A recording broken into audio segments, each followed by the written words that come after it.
Diana கமகேவின் பதவிக்கு முன்னாள் நாடாளுமன்ற உறுப்பினர். டயானா கமகே பதவி நீக்கப்பட்டதன் காரணமாக வெற்றிடமாக உள்ள பாராளுமன்ற உறுப்பினர் பதவிக்கு முன்னாள் நாடாளுமன்ற உறுப்பினர் முஜிபுர் ரஹ்மான் நியமிக்கப்பட உள்ளதாக தகவல்கள் வெளியாகியுள்ளது. டயானா கமகே ஐக்கிய மக்கள் சக்தியின் தேசிய பட்டியலூடாக நாடாளுமன்றம் தெரிவாகியிருந்தார். அதனைத் தொடர்ந்து ஆளும் கட்சிக்கு ஆதரவளிப்பதாக அறிவித்து அரசில் இணைந்து கொண்டார். இந்நிலையில் இரட்டை குடியுரிமை கொண்ட காரணத்தினால் டயானா நாடாளுமன்ற உறுப்பினராக பதவி வகிக்க தகுதியற்றவர் என நீதிமன்றம் தீர்ப்பளித்துள்ளது. உள்ளூராட்சி மன்ற தேர்தல் அறிவிக்கப்பட்ட போது முஜிபுர் ரஹ்மான் கொழும்பு மாநகர சபையின் மேயர் வேட்பாளராக போட்டியிடும் நோக்கில் நாடாளுமன்ற உறுப்பினர் பதவியிலிருந்து விலகினார். எனினும் முஜிபுர் ரஹ்மானை தேசிய பட்டியலின் ஊடாக மீண்டும் நாடாளுமன்ற உறுப்பினராக இணைப்பது குறித்து ஐக்கிய மக்கள் சக்தியின் அதிகாரப்பூர்வ அறிவிப்பு இதுவரையில் வெளியிடப்படவில்லை என்பது குறிப்பிடத்தக்கது. மக்கள் வங்கி வாடிக்கையாளர்களுக்கு வெளியிட்ட முக்கிய அறிவிப்பு. மக்கள் வங்கி வாடிக்கையாளர்களுக்கு வெளியான முக்கிய அறிவிப்பு. மக்கள் வங்கியில் உள்ள வேலைவாய்ப்பு தொடர்பில் வெளியாகும் போலி விளம்பரங்கள் தொடர்பில் அவதானமாக இருக்குமாறு மக்களுக்கு அறிவுறுத்தல் வழங்கப்பட்டுள்ளது. உயர்தர மாணவர்களை இலக்காக கொண்டு குறித்த மோசடி நடவடிக்கை இடம்பெறுவதாக தெரிவிக்கப்பட்டுள்ளது. இந்த விடயம் தொடர்பில் மக்கள் வங்கியின் முகப்புத்தக பக்கத்தில் பதிவொன்று வெளியிடப்பட்டுள்ளது. குறித்த பதிவில் உயர்தரத்தில் தேர்ச்சி பெற்ற 18 தொடக்கம் 30 வயதிற்குட்பட்ட இளைஞர் யுவதிகளுக்கு மக்கள் வங்கியில் வேலை வாய்ப்புகள் இருப்பதாகவும் மற்றும் முழுமையான விவரங்களை அறிய கீழே உள்ள நீல நிற இணைப்பை கிளிக் செய்யவும் அல்லது பேங்க் என்று கமெண்ட் செய்யவும் என கோரும் இந்த விளம்பரம் முற்றிலும் போலியான மோசடியாகும். இந்த விளம்பரத்திற்கு மக்கள் வங்கிக்கும் எந்தவிதமான தொடர்பும் இல்லை. இத்தகைய மோசடிக்காரர்களின் செயல்களில் சிக்கிக் கொள்ள வேண்டாம் எனவும் தெரிவித்துக் கொள்கிறோம். அத்தோடு மக்கள் வங்கியின் வேலைவாய்ப்பு பற்றிய தகவல்கள் எந்நேரமும் மக்கள் வங்கியின் உத்தியோகபூர்வ இணையதளம், உத்தியோகபூர்வ சமூக ஊடக கணக்குகள் மற்றும் பொது செய்தித்தாள் விளம்பரங்கள் போன்ற உத்தியோகபூர்வ ஊடகங்களில் மட்டுமே வெளியிடப்படும். அத்தகைய உத்தியோகபூர்வ விளம்பரங்கள் இத்தகைய மூன்றாம் தரப்பு சமூக ஊடகங்கள் அல்லது பிற தரப்பினர் மூலமாக ஒருபோதும் விளம்பரப்படுத்தப்படுவதில்லை என்பதையும் நாம் வலியுறுத்துகிறோம் என அவர்கள் குறிப்பிட்டுள்ளார்கள்.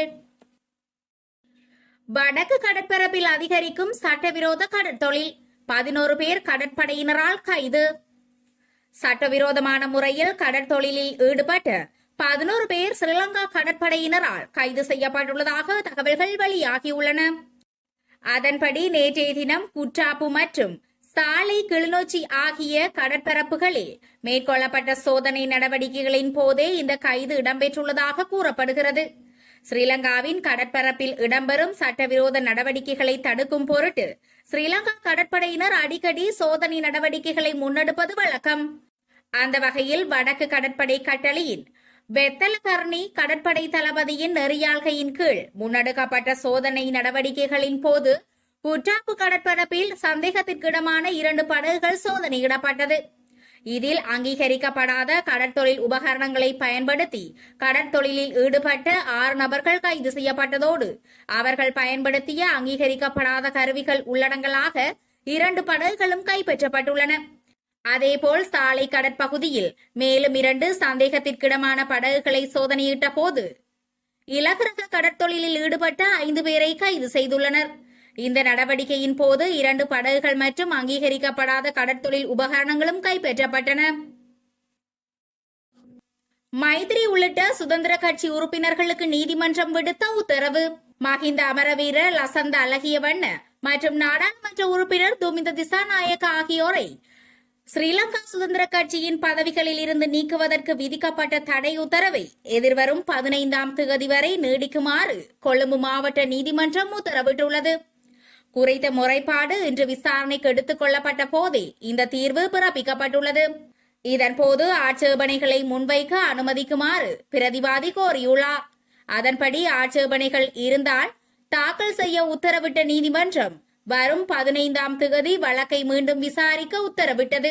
இந்நிலையில் நீதியான விசாரணையின்றி தம்மை பதவியில் இருந்து நீக்குவதற்கு முன்னாள் அதிபர் மைத்ரிபால சிறிசேன உள்ளிட்டோர் எடுத்த தீர்மானத்தை சட்டவிரோதமானது என அறிவிக்க கோரி அமைச்சர்கள் கொழும்பு மாவட்ட நீதிமன்றத்தில் வழக்கு தாக்கல் செய்துள்ளனர்.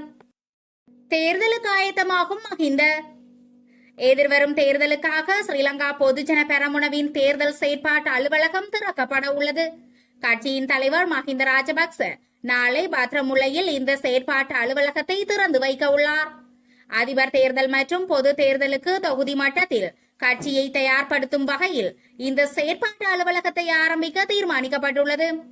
எவ்வாறாயினும் அதிபர் தேர்தலுக்கான இறுதி தீர்மானத்தை ஸ்ரீலங்கா பொதுஜன பெரமுன இன்னும் எடுக்கவில்லை. அத்தோடு அதிபர் தேர்தல் உத்தியோகபூர்வமாக அறிவிக்கப்படும் வரை தனது வேட்பாளரை முன்வைப்பதா அல்லது வேறு வேட்பாளருக்கு ஆதரவளிப்பதா என்பதை தீர்மானிக்க வேண்டாம் என்று அக்கட்சி முடிவு செய்துள்ளது. மகாவலி அபிவிருத்தியின் பெயரில் நில ஆக்கிரமிப்பு நிறுத்த கோரி போராட்டம்.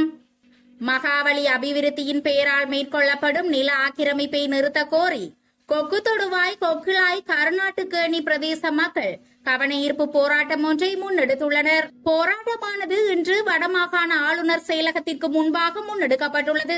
போராட்டத்தில் தமிழர்களின் பூர்வீக காணிகளை அபகரிக்காதே, மகாவலி திட்டத்தை எமது மண்ணில் நிறுத்து, எமது வாழ்வாதாரத்தை பறிக்காதே, மகாவலி அபிவிருத்தி, முல்லைத்தீவில் பௌத்தமயமாக்கலுக்கா போன்ற வசனங்கள் எழுதப்பட்ட பதாகைகளை தாங்கியவாறு மக்கள் போராட்டத்தில் ஈடுபட்டனர். இதனைத் தொடர்ந்து மகாவலி நில ஆக்கிரமிப்பு தொடர்பாக ஆளுநரின் செயலாளரிடம் மகஜர் கையளிக்கப்பட்டது. சிறைச்சாலையில் பன்றி இறைச்சி உட்கொண்ட கைதிகளுக்கு நேர்ந்த அவலம். கொழும்பு மகசீன் சிறைச்சாலையில் தடுத்து வைக்கப்பட்டிருந்த 2 கைதிகள் பன்றி இறைச்சி உட்கொண்டதன் நிலையில் உயிரிழந்துள்ளனர். ஐஸ் போதைப் பொருளுடன் பொரளை காவல்துறையினரால் கைது செய்யப்பட்டு சிறைச்சாலையில் தடுத்து வைக்கப்பட்டிருந்த கைதிகளே இவ்வாறு உயிரிழந்துள்ளனர். சம்பவம் தொடர்பில் மேலும் தெரிய வருகையில், வீட்டிலிருந்து கொண்டுவரப்பட்ட உணவுப் பொதியை கைதியொருவரும் மேலும் 15 கைதிகளும் உட்கொண்டுள்ளனர். இவ்வாறு உட்கொண்டவர்களில் 3 கைதிகள் நோய்வாய்ப்பட்டுள்ளனர். இந்நிலையில் பொரளை மற்றும் தெகிவளை பிரதேசங்களைச் சேர்ந்த 2 நோய்வாய்ப்பட்டு உயிரிழந்துள்ளனர். பன்றி இறைச்சியால் ஏற்பட்ட ஒவ்வாமையினால் இவர்கள் உயிரிழந்திருக்கலாம் என சந்தேகம் வெளியிடப்பட்டுள்ளது. எனினும் இந்த உணவை உட்கொண்ட மேலும் 13 பேருக்கு எந்தவித நோய் நிலைமைகளும் ஏற்படவில்லை என தெரிவிக்கப்படுகிறது. இந்த விடயம் தொடர்பில் விசாரணைகள் ஆரம்பிக்கப்பட்டுள்ளதாக சிறைச்சாலை ஊடக பேச்சாளர் காமினி திசநாயக்க தெரிவித்துள்ளார்.